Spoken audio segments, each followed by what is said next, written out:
yaitu kata-kata nuzulul Quran, turunnya Quran. Kalau anak taman kanak-kanak dikasih tahu apa yang dimaksud nuzulul Quran, karena nuzul itu pengertian bahasa Arabnya yang lafziannya itu turun dari atas ke bawah, turun dari atas ke bawah atau jatuh dari atas ke bawah. Ada yang memberi pengertian itu yang dimaksud nuzul, nazala, turun. Quran ini tidak begini, ya, bukan dari atas lalu jatuh ke bawah, tidak. Turunnya Al-Quran ini sepintas lalu kita katakan bahwa turunnya Quran ini bukan dari atas ke bawah, tapi dari tempat yang mulia pindah ke tempat yang mulia. Jadi mulia yang didatangi Al-Quran ini pindah kepada di bawah, ya, di bawah, diantar oleh orang yang sangat mulia, kemudian tiba pada orang yang sangat mulia. Siapa itu? Kalimatnya Allah, kalamullah. Keluar dari, seandainya kita pakai kata-kata manusia ya, keluar dari mulutnya Tuhan, dari lidahnya Tuhan. Tapi Tuhan pakai lidah tidak sama dengan lidah laisa kamitslihi syai'. Tidak boleh diberi gambaran bahwa lidahnya Tuhan begini, matanya Tuhan begini, telinganya begini. Tapi Tuhan punya pendengaran, punya penglihatan, ya, dan punya tangan. Tapi tangannya itu berbeda dengan tangan-tangan yang kita pakai. Jadi ucapannya Allah Subhanahu wa Ta'ala ini asli. Tidak ada kalimat sedikit pun tambahan dari manusia. Tidak ada. Semuanya berasal dari Allah Subhanahu wa Ta'ala. Jadi seandainya Al-Quran ini turun di Jeneponto, tetap berbahasa Arab. Tidak mungkin bahasa Makassar. Atau turun di Bone, turun di mana saja. Quran ini bahasa yang turun adalah bahasa Arab. Inna anzalnahu Qur'anan Arabiyya. Kami turunkan Al-Quran itu dengan berbahasa Arab, tulis. Nah, siapa manusia yang pertama berbahasa Arab? Nabi Adam alaihissalam, yang diturunkan kepada Nabi Ibrahim sampai kepada Nabi yang kita cintai, yaitu Nabi Muhammad sallallahu alaihi wasallam. Jadi saya ulangi, Allah Subhanahu wa Ta'ala itu mengucapkan kalimat ini di hadapannya Jibril alaihissalam, karena Jibril tidak tahu mengaji. Jibril itu hanya mengantar. Ya. Jibril tidak tahu mengaji, Nabi juga tidak pernah membaca. Coba coba. Jibril tidak tahu mengaji dan dia sebagai pengantar kalimat ini dari Allah Subhanahu wa Ta'ala sampai kepada Nabi Muhammad. Nabi Muhammad juga tidak pernah menulis, tidak pernah membaca. Kenapa harus begitu? Karena seandainya doktor atau profesor atau doktorandus dikasih Quran ini yang mengantarnya, ya, yang mengantarnya itu dan yang menerimanya itu adalah orang pintar, maka pasti ada perubahan di dalam. Ada perubahan. Tetapi orang yang membawa ini tidak tahu mengaji, Jibril alaihissalam, yang didatangi juga adalah orang yang tidak pernah membaca dan tidak pernah menulis, tidak ada perubahan. Top. Tidak ada perubahan sedikit pun, tidak boleh ada perubahan. Justru itu Quran kan tegas-tegas itu Quran, Pak, ya. Berapa kali bagi terima SK, tidak ada di ujungnya Quran itu mengatakan bila di belakang hari terdapat kekeliruan maka akan diperbaiki selanjutnya. Ada? Tidak ada? Tidak ada. Quran tegas-tegas, tapi tegasnya itu dibalik dari ketegasan ajaran Al-Quran ini, lunak dibaliknya itu. Dan kita tidak mampu merombaknya dan tidak mampu merubahnya apa ketentuan Al-Quran itu. Ya. Nah, itu kehebatannya Al-Quran, dan inilah sehingga Quran ini mempunyai mukjizat yang luar biasa. Kemujizatannya Quran ini, dia menceritakan kita apa-apa yang kita tidak tahu, yang tidak ada gambarannya, kecuali ada berita dari Al-Quran itu kemudian diperjelas oleh hadis. Hadirin yang dirahmati Allah Subhanahu wa Ta'ala, pasangannya Quran ini untuk diberi penjelasan itu apa? Hikmah. Apa hikmah itu? Hadis Rasulullah Sallallahu Alaihi Wasallam yang mutawatir.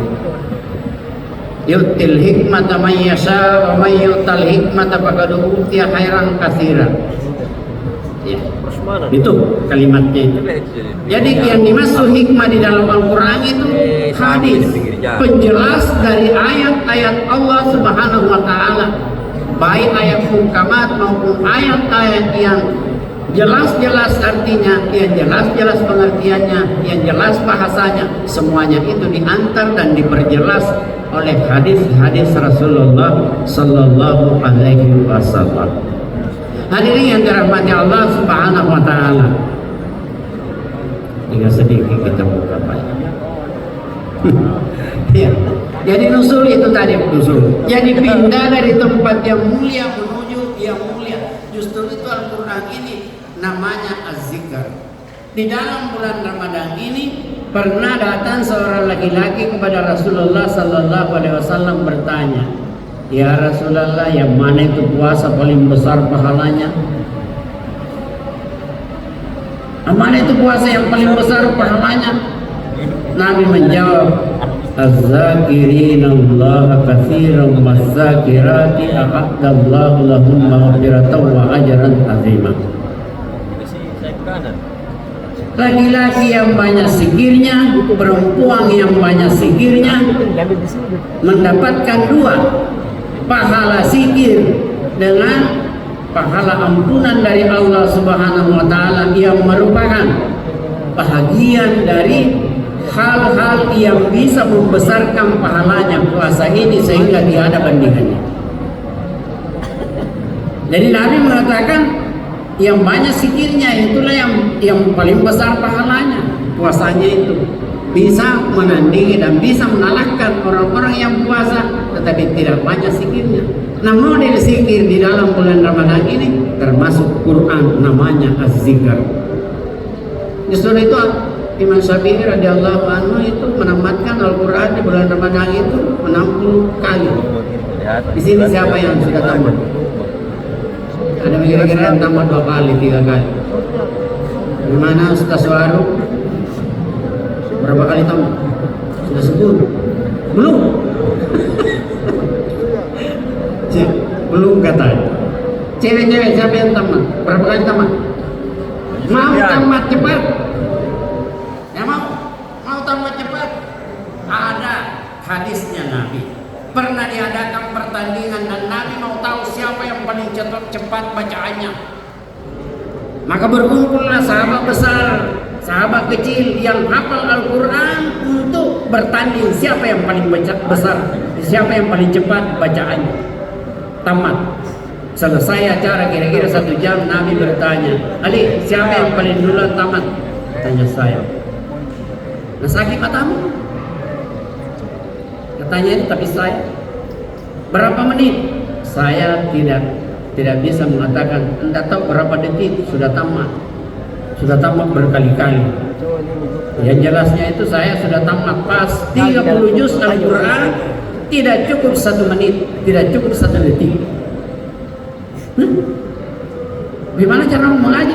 Katanya kan Nabi pernah bilang, siapa yang membaca Qul Huwallah 1 kali, dia bagaikan membaca 10 juz. Siapa yang membaca 2 kali, dia bagaikan menamatkan Al-Quran 20 juz. Siapa yang membaca 3 kali Al-Quran ini, dia bagaikan menamatkan Al-Quran 30 juz. Katanya, "Kau benar Ali, saya betul yang pernah ucapkan." Jadi ada orang yang terkenal namanya itu di langit, tapi tidak terkenal namanya di bumi. Ketika dia meninggal dunia, mayatnya sudah dimandi, sudah jadi mayat, jenazah sudah dibungkus. Selesai dibungkus, dikapani, ini jenazah sudah selesai dikapani, mau disalati. Ketika mau disalati orang ini, ditahan imam yang mau salat itu. Kau tidak boleh salat ini. Kenapa? Yang boleh salat ini Nabi Sallallahu Alaihi Wasallam. Nabi jauh Madinah 96 kilo.